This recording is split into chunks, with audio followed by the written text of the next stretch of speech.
Été à leur rencontre pour parler d'une île qui a été classée, mais pas que, pour parler d'environnement, de respect de la faune et de la flore marine, et de parler de respect de l'environnement en général. C'est parti avec elle, Iman Mahlo Gras. Bonjour, c'est à vous. Bonjour Alger, bonjour à vous tous. Heureuse de vous retrouver comme à chaque fois de la station régionale d'Oran. Eh bien, aujourd'hui, je partage le plateau avec des messieurs et pas des moindres puisque nous allons parler d'une association qui s'occupe de l'écologie marine. C'est l'association Barberousse et représentée par le président de l'association, monsieur Aoumer Mohamed. Bonjour. Bonjour madame. Merci d'avoir accepté notre invitation. C'est nous qui vous remercions aussi. Et je vous remercie aussi pour nous avoir donné cette opportunité de nous faire connaître un petit peu à travers l'Algérie. Pas connaître. Vous êtes déjà connu. Enfin, on l'espère bien, on ne sait pas d'ailleurs. Vous êtes une association qui est déjà connue à l'échelle internationale. Vous allez savoir pourquoi, nos chers amis téléspectateurs, vous n'êtes pas seuls, vous partagez le plateau avec un monsieur, et pas des moindres, c'est le directeur de la pêche, monsieur Bengrina Mohamed. Bonjour. Bonjour Iman. Merci d'avoir accepté notre invitation. Je vous remercie infiniment de m'inviter à ce plateau. Très bien. Nous avons aussi un troisième invité. C'est un membre actif de l'association Barberousse. C'est monsieur Ayoub Ben Hariga. Bonjour. Bonjour Iman. Merci d'avoir accepté notre invitation. Avec plaisir. Eh bien, on parle de l'association Barberousse, mais cette fois-ci à l'échelle internationale, puisque c'est une association qui a été primée et a remporté le prix de la meilleure pratique en matière de recherche et collecte des données sur la pêche artisanale, n'est-ce pas? Exactement. Voilà, ça a été à Malte. On va parler de cette décernation dans un petit moment. Mais avant cela, alors parlez-nous de la création de l'association. Bon, pour parler un petit peu de la création de l'association, c'était une idée qui est venue comme ça. C'était un groupe de plongeurs. Plongeurs, je m'intéresse. On était comme ça, en train de discuter, on se voyait chaque soir. Et ces plongeurs-là, ils voyaient ce que faisaient comme dégâts les filets perdus, parce que c'était notre première mission.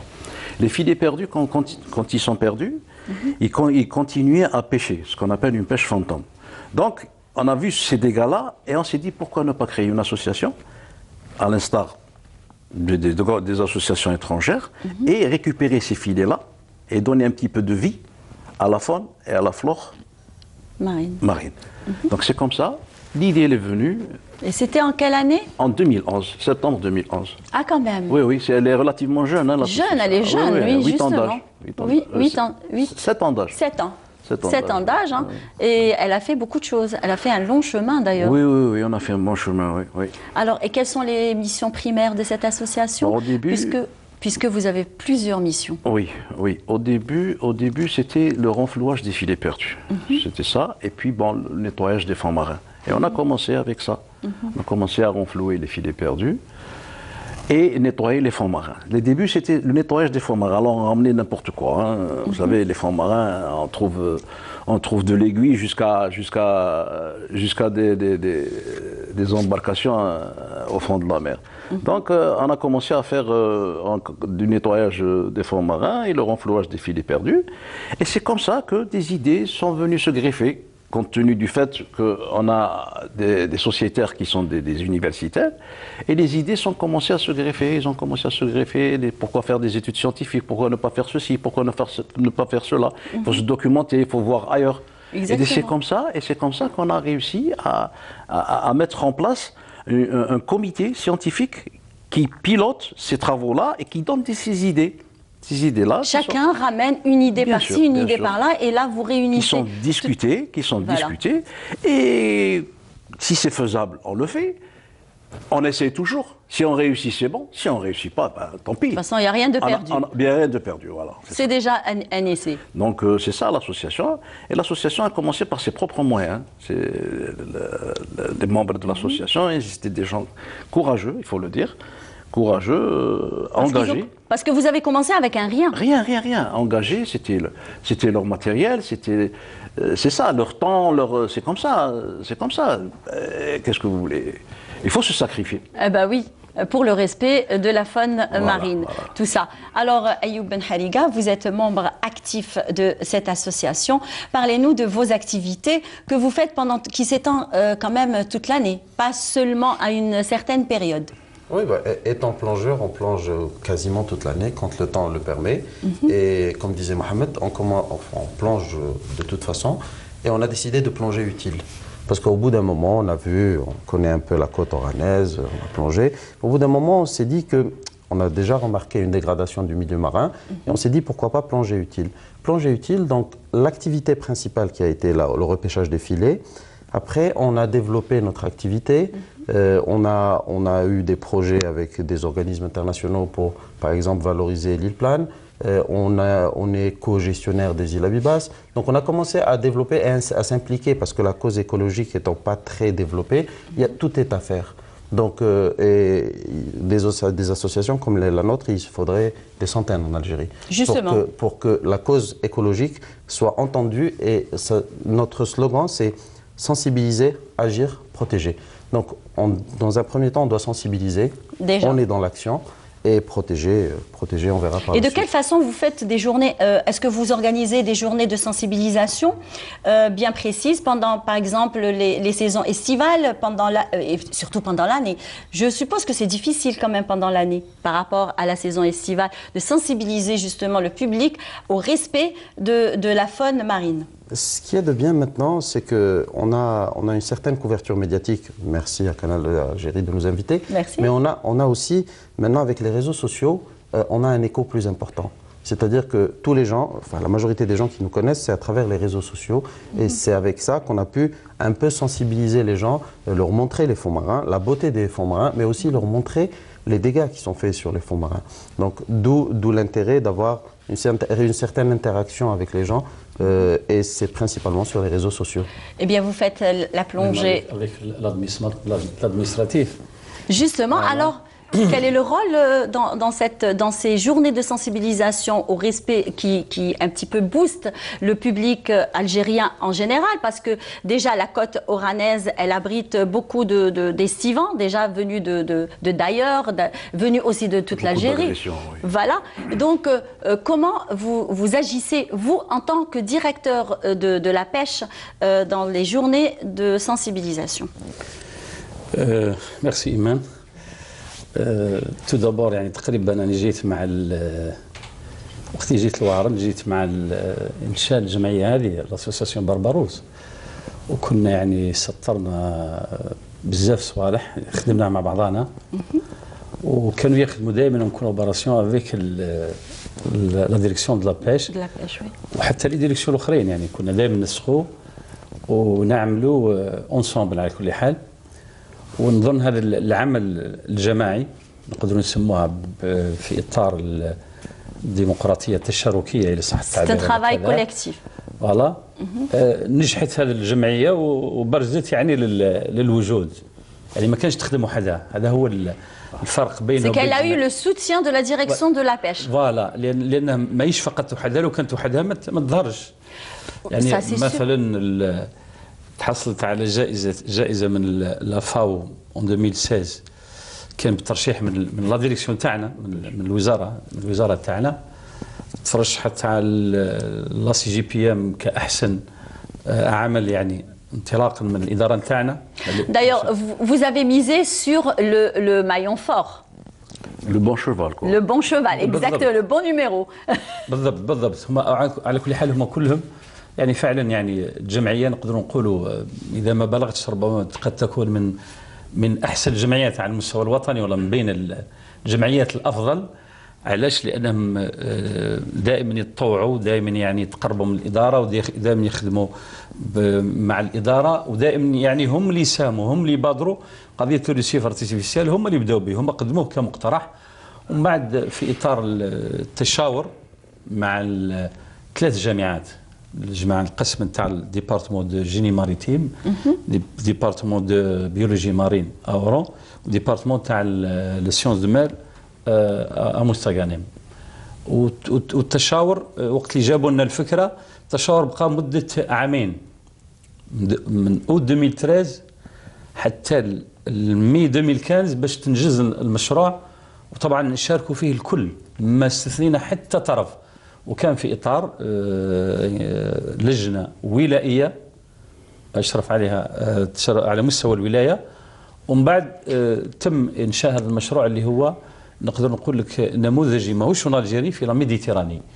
علاش ربما نزيد نوضح اكثر، لان اهم شيء في هذا لو ريسيف اللي داروه قضيه لاسيميلاسيون، وكذلك لو سيت، اختيار لو سيت جوستومون، اختيار لو سيت ما كانش يعني عافيه، هما خيروه، ما احنا كاداره زدنا يعني وسعنا الاستشاره للمختصين للجامعات. قال سالنا جامعه علوم البحر السيونس دو مير، قال اسك الموقع هذا اللي اخترته بربرو صحيح ولا مش صحيح. Alors ce point concernant le récif artificiel, on y arrivera dans un petit moment, puisque avant cela l'association Barberousse, elle a quand même émergé dans plusieurs domaines, et notamment c'est un point très très important, c'est le classement officiel de l'île plane dite Paloma. Donc vous avez été, on va dire, l'un des principaux acteurs qui a boosté un petit peu, qui a mis en avant l'île plane. Donc parlez-nous un petit peu de cette démarche. Oui.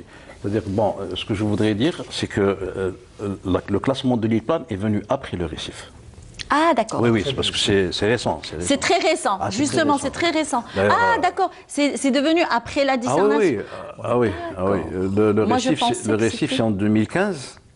Oui, ça a commencé. 2013-2015. Oui, vous avez commencé déjà le récif.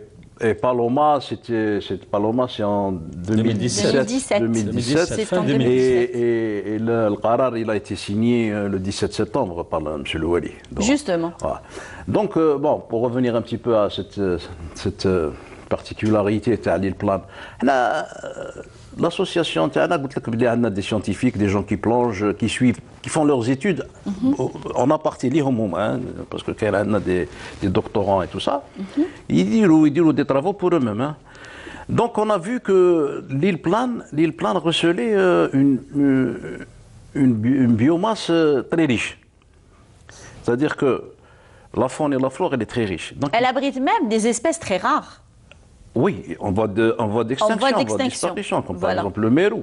Le mérou, actuellement, je m'ai dit qui en voie de disparition. Donc, on a vu que cette île recelait beaucoup de richesses en matière de faune et flore. Et on s'est dit, pourquoi ne pas l'épargner? Ce n'est pas loin de la côte oranaise, c'est un choix idéal. Pourquoi ne pas l'épargner et créer une aire marine protégée? Donc, on a vu que c'était faisable. Et bien sûr, on a profité de l'occasion, l'UICN, l'Union internationale de la conservation de la nature, ils ont proposé des petites études. Donc on s'est accroché, on a proposé, ils ont marché. Ils ont accepté. Ils ont accepté, ils ont marché. Et, ils ont accepté. C'est vrai que bon, c'est pour leur intérêt quand même, Ténic. Hein. Exactement. On s'est accroché et on a commencé à faire l'étude. Nos scientifiques ont commencé à faire l'étude. Et comme j'ai le canon, le classement des aires marines protégées, j'ai le canon, je dis, le classement se fait au niveau local. La décision se fait au niveau local par le wali de la wilaya. Donc on s'est dit, c'est faisable, il n'y a pas de problème. On a commencé. On a ficelé un dossier. Un bon dossier. Ah oui, un bon dossier, très très bien ficelé. Qui était basé scientifiquement parlant. Hein. Qui était basé sur. Surtout sur l'étude, sur ce que recèle comme faune et flore l'île plane, et les espèces qui sont en voie de disparition, les espèces à protéger, toute cette étude-là, et même avec un plan de gestion à la fin de l'étude, pas longtemps. Donc voilà, c'est comme ça. Et on a bien sûr présenté le dossier. Et vous êtes arrivé à vous. On a présenté le dossier la wilaya, où la commission de wilaya, ils sont venus, se sont déplacés sur place, ils ont vu de visu, et le projet a continué son chemin, et il a abouti avec la signature le 17 septembre, d'accord. Par le Walid Oran sur le classement. Ça. Eh bien, ça, c'est une acquisition quand même et c'est une valeur ajoutée à Oran d'ailleurs. Ah oui, bien sûr, bien sûr. Très bien. علاش قيمة مضافة لولاية وهران parce que les aires marines protégées en Algérie 80% موجودين في وهران. عندنا لي زيل ابيباس. Exactement, les îles عندنا Abibas. لي بلان وعندنا لي زندلوس. وكي نقولوا علاش هذه المواقع تكون يعني محميه هذه من بعد ترجع فائده اللي بروفيسيونيل في حد ذاتهم يصبحوا على شكل بيبينيير وكأن الحوت يعني يتربى فيها يعيش فيهم كذا ومن بعد يعني نقدروا نزيدوا في البيوماس نتاع les ressources biologiques بصفة عامة. Et bien sûr, on revient toujours à notre sujet, c'est l'association Barberousse. Et bien la cerise sur le gâteau de cette association, le prix de la meilleure pratique en matière de recherche et collecte de données sur la pêche artisanale. Je crois que là, c'est le domaine de M. Ayoub Ben Non, Halika, il était présent. Il était parce que lui, il a été l'un des acteurs d'ailleurs du montage du récif artificiel. Vous étiez là dès le départ d'ailleurs depuis la création de l'association. L'idée déjà de faire le récif artificiel, d'où est-elle venue et comment? Surtout. En réalité, on n'a rien inventé. Le récif artificiel est quelque chose qui se fait partout dans le monde et qui est assez développé. C'est assez développé par exemple en Japon, il s'est développé en France par exemple, à Marseille, il y a l'un des plus grands récifs artificiels d'Europe. Donc c'est connu que les récifs artificiels attirent le poisson et en même temps, il y a certains types de récifs protègent du chalutage. Donc et il y a un effet, comme disait M. Benguerina, il y a un effet réserve.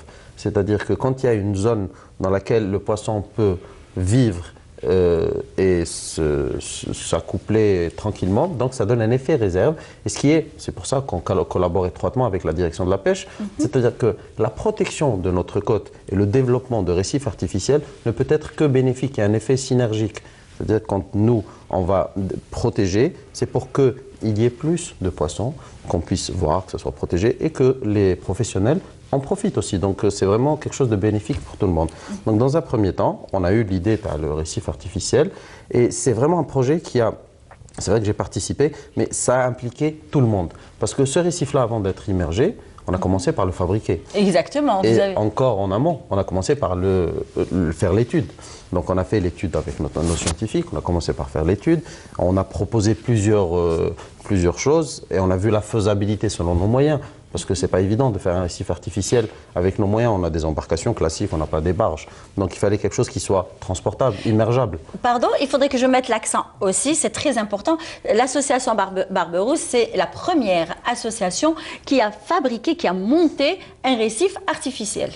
Effectivement. Très bien. Donc, بما نزيد نوضح لهنا نقدر نقولوا لو بريمير ريسيف ارتيفيسيال يعني بالطرق العلميه الصحيحه. كاين اللي داروا دي ريسيف ارتيفيسيال بصح ما نقدروش نسموهم دي ريسيف ارتيفيسيال. علاش؟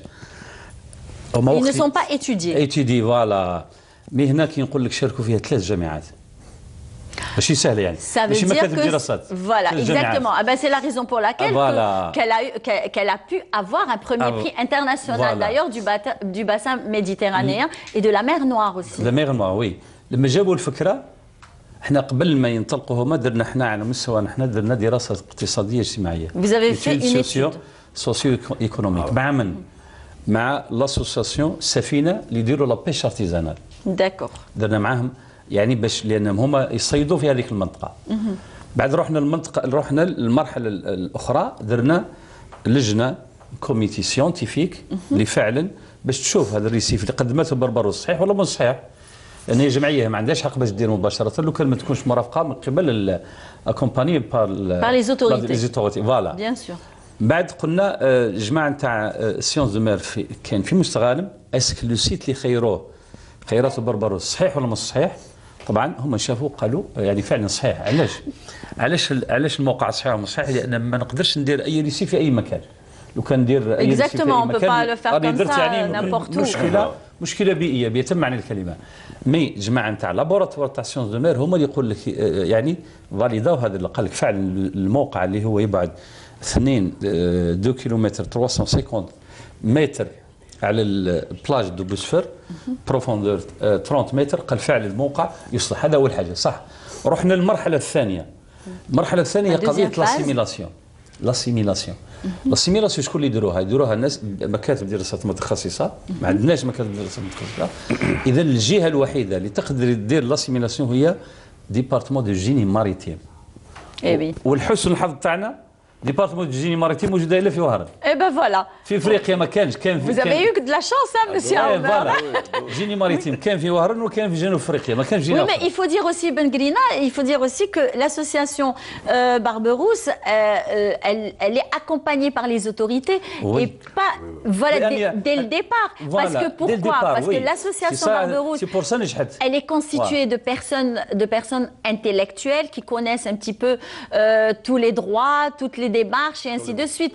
Donc ce sont des personnes, quand ils décident, quand ils prennent une décision, c'est que certainement ça va aboutir d'après ce que je vois, n'est-ce pas? Oui.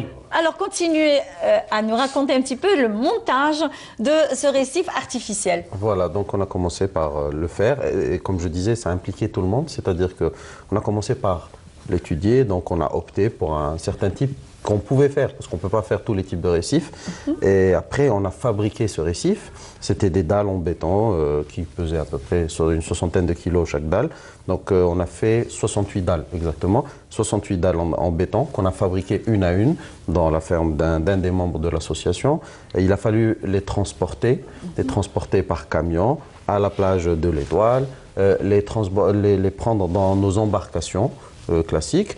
Et il a fallu les immerger. Donc c'était pas évident, hein. C'était vraiment pas évident. Justement, j'allais vous dire comment vous avez fait, comment vous avez pu quand même transporter ces dalles de 60 kilos minimum, on va dire, jusqu'au fond de marin de 30 mètres de profondeur. Donc on a commencé par essayer d'immerger, de faire des parachutes et de les vider. Enfin, c'est des parachutes, une sorte de flotteurs. On accrochait à des flotteurs pour pouvoir les immerger. Après, on a vu que c'était pas possible. On a recommencé par les jeter sur le site. Le problème, c'est que comme il y avait 30 mètres, ça ne tombait pas pile dans le site. Ça déviait beaucoup. C'est pour ça que quand vous verrez sur la vidéo, vous allez voir... Justement, les images sont en train de passer. Voilà, vous allez voir quelqu'un qui porte une dalle et qui marche sous l'eau, parce qu'on marchait sous l'eau à 30 mètres, on enlevait nos palmes et on se transformait en constructeur sous-marin. Donc il fallait prendre les dalles, les ramasser dans un premier temps, et ce n'était pas évident parce qu'il fallait quadriller tout le secteur pour voir toutes les dalles. On avait 68 dalles, il fallait qu'on ait nos 68 dalles. Donc il fallait quadriller, prendre les dalles, les ramasser et commencer à fabriquer progressivement le récif. Et ça a pris des plongées et des plongées. Donc l'été 2015, début été 2015, on plongeait, la météo était favorable. Donc on a plongé quasiment 2 à 3 fois par semaine sur le récif pour continuer le montage. Et ça a pris combien de temps pour la fabrication finale du montage final de ce récif artificiel? 3 mois. 3 mois. 3 mois de plongée continue. On continue. Je ne pourrais pas vous dire exactement, mais ça a pris l'été 2015. Je me souviens que c'était l'été 2015. Voilà. Mai 2015, il a été... Mai 2015, كملوا. Mai 2018, درنا l'évaluation نتاع le récif artificiel. لما درنا l'évaluation de cet récif artificiel على 3 مراحل، 3 محاور. المحور الأول فيما يتعلق بالاسيميلاسيون. اسك لاسيميلاسيون صحيحة ولا مش صحيحة؟ اسك لا كولونيزاسيون تشكلت ولا ما تشكلتش؟ اسك الجماعة نتاع لا بيش ارتيزانال استفادوا ولا ما استفادوش؟ وي. يعني هذه 3 محاور اللي ركزنا عليها كإدارة. طبعا بالتنسيق مع اللجنه الولائيه اللي كانت تشرف على هذا البروجي، لان سجلناه في البرنامج القطاعي اكوا بيش 2020 تسجل في اكوا بيش 2020. واهم شيء ما هو موجود في هذا الريسيف المصدر المرسوم التنفيذي اون 2018 اليوم موجود لونكراج جوريديك اللي باش نقدروا نديروا هذا اهم شيء، اهم ما هو في Alors très bien. Alors je m'adresse toujours à Ayoub Ben Hariga. Vous avez fait justement le déplacement à Malte. Alors parlez-nous un petit peu de ce déplacement qui est très important pour déjà l'avenir de Barberousse. Il y avait aussi M. Ben Hariga. Ah aussi, vous êtes parti déjà. C'est M. Ben Grina. Ben Grina. Oui, d'accord. Très bien. Eh bien, on parle aux jeunes. parce que lui, il est membre déjà. Il est membre de l'association Barberousse. Il a contribué aussi au montage du récif artificiel. Et en plus de ça, c'est qu'il s'est déplacé à Malte pour qu'il puisse recevoir avec son équipe le prix. C'était pas gagné d'avance. Donc on est parti, on ne savait pas si on était nominé. Donc on s'est déplacé, on était 4 membres de l'association, Monsieur Benguelina et la direction de la pêche. Bien sûr, donc, on n'était pas sûr d'avoir le prix. Donc on est parti, bon, on va à Malte, on va faire un tour, on est nommé. Il y a un des membres, Monsieur Amin Charouri, qui a présenté notre récif artificiel. Donc on s'est déplacé, mais on ne savait pas qu'on allait avoir le prix. Et c'est vraiment la consécration, parce qu'on a beaucoup travaillé sur ce récif. Vous avez été bien sûr très content. Bien sûr, bien sûr. Une reconnaissance nationale et une reconnaissance internationale ne peut être que bénéfique pour notre cause écologique. C'est-à-dire qu'on collabore en étroite, on collabore bien avec les autorités régionales, nationales, et même avoir une reconnaissance internationale ne peut que booster notre activité biologique, écologique. Donc merci messieurs d'avoir accepté notre invitation et partagé avec nous ce bon moment pour parler de cette décernation internationale. Merci monsieur Ayoub Ben Hariga. Merci monsieur Aoumer. Si vous permettez, moi, merci, je voudrais profiter pour remercier le directeur de la pêche et de ressources halieutiques de la qui est là avec nous. Remercier également les directions de la wilaya d'Oran, à leur tête le Wali d'Oran, pour nous avoir soutenu, à arriver à toutes ces distinctions et à tout ce où on voudrait aspirer. Très bien. Donc, il ne faut pas le nier. Très bien. Donc, je vous souhaite, chers amis téléspectateurs, une bonne journée. Restez toujours sur notre chaîne Canal Algérie. Au revoir. Je vous donne rendez-vous prochainement avec d'autres invités et d'autres duplex. Voilà, c'était Iman Mahrougaras à partir d'Oran qui nous a présenté donc l'association de ce matin et ça tombe très bien, un large volet à l'environnement sera consacré dans cette matinale. D'ailleurs à travers le REVAD, le salon international de la récupération et de la valorisation des déchets. On en parle ce matin aussi, l'occasion aussi d'aborder d'autres thématiques maintenant.